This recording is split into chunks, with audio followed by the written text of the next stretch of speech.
మాట బాగా అర్థం అవ్వాలి. ఈ లోకములో బ్రతికిన కాలము దేవుని ఆత్మ సహాయము మనకు కావాలి, పరిశుద్ధాత్మ నడుపుదల మనకు కావాలి. ప్రియులారా, ఒక వ్యక్తి శరీర సంబంధంగా క్రైస్తవుడు అనిపించుకుంటాడు, ప్రాణ సంబంధమైన భక్తిని చేస్తూ ఉండొచ్చు. ఆత్మ సంబంధంగా చేసినదే అది దేవుని నుండి, దేవుని ఆత్మ నుండి కలిగింది. దానికే లెక్క కడతాడు దేవుడు, దానికే మనకు జీతం దొరుకుతుంది అన్నమాట. ఆత్మతో చేసిన ఆరాధన కావచ్చు, ఆత్మతో చేసిన పరిచర్య కావచ్చు, ఆత్మతో చేసిన ఏ పనైనా కావచ్చు. ఒక వ్యక్తి లోపల ఆత్మ ప్రమేయమే లేకుండా శరీరం బలం చేత, ప్రాణం ఉంది కదా, బలం చేత ఏదో చేస్తే అది అంగీకరించబడదు. కాబట్టి భౌతికంగా వర్షం పడకపోతే కరువు వచ్చి చచ్చిపోతారు. ఆత్మ సంబంధంగా కూడా దేవుడు గనుక తన ఆత్మ చలాన్ని వర్షింపజేయకపోతే ఆత్మలో మనం ఏమైపోతాము? చచ్చిపోతాము. ఒకసారి దావీదు భక్తులకి గట్టిపడిపోయింది, అల్లాడిపోయినాడు, తల్లడిల్లిపోయినాడు ఆయన. అసలు ఎంతనంటే ఆ బాధను కీర్తనల్లో మనము చూడలేము, ఆ ఏడుపు చూడలేము. నా పడగ కొట్టుకుపోతా ఉందయ్యా, నేను ఏడుస్తా ఉంటాను. అది భయంకరంగా వేదనతో దేవునితో ఎడబాటు.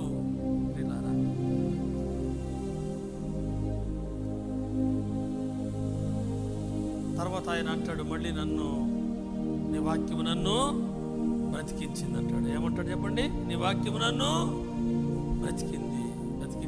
చచ్చిన వాడులాగా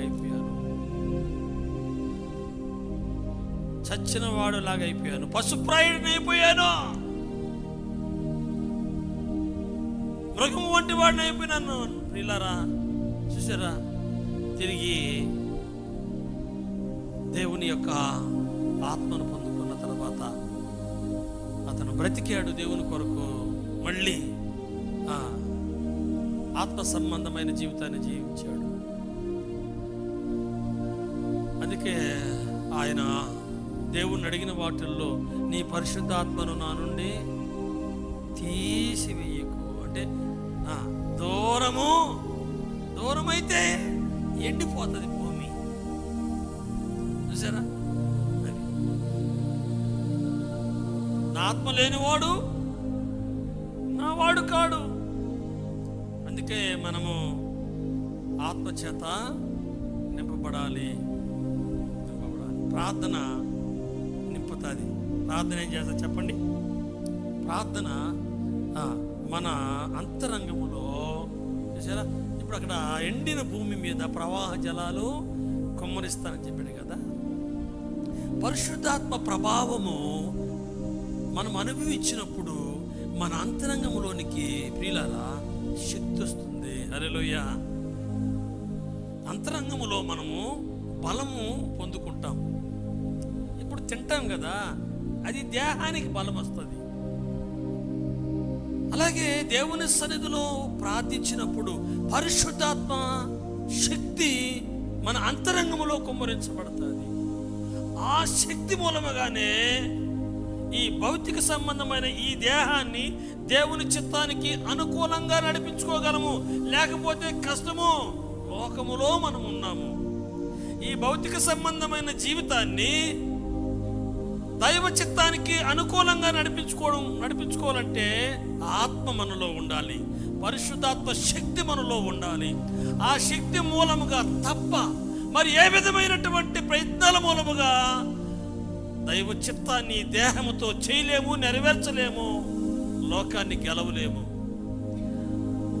ఆ నిస్సహాయ పరిస్థితిని చూడలేక దేవుడు తన ఆత్మను పంపించాడు లోకానికి. మనుషులు ఏమైపోతారంటే నిస్సహాయ స్థితి, లోకములో నిలబడలేక. చూసారా ప్రియులారా, లోకాధికారం చేత ఆత్మలో చంపబడిన అనుభవంలోకి వచ్చేస్తారు. అందుకే దేవుడు లోకాన్ని ప్రేమించి తన కుమారుని పంపాడు. తన ఆత్మను కూడా పంపాడు. హల్లెలూయా. అర్థం చేసుకోవాలి. తన కుమారుణ్ణి పంపాడు. చెప్పండి, ఏం చేశాడు? పరిశుద్ధాత్మను కూడా పంపాడు.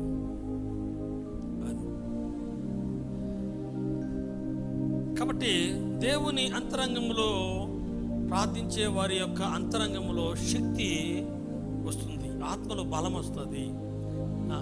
ఆ బలము మూలముగానే ఈ వాక్యములో ఉన్న చిత్తాన్ని నువ్వు చేయగలుగుతావు.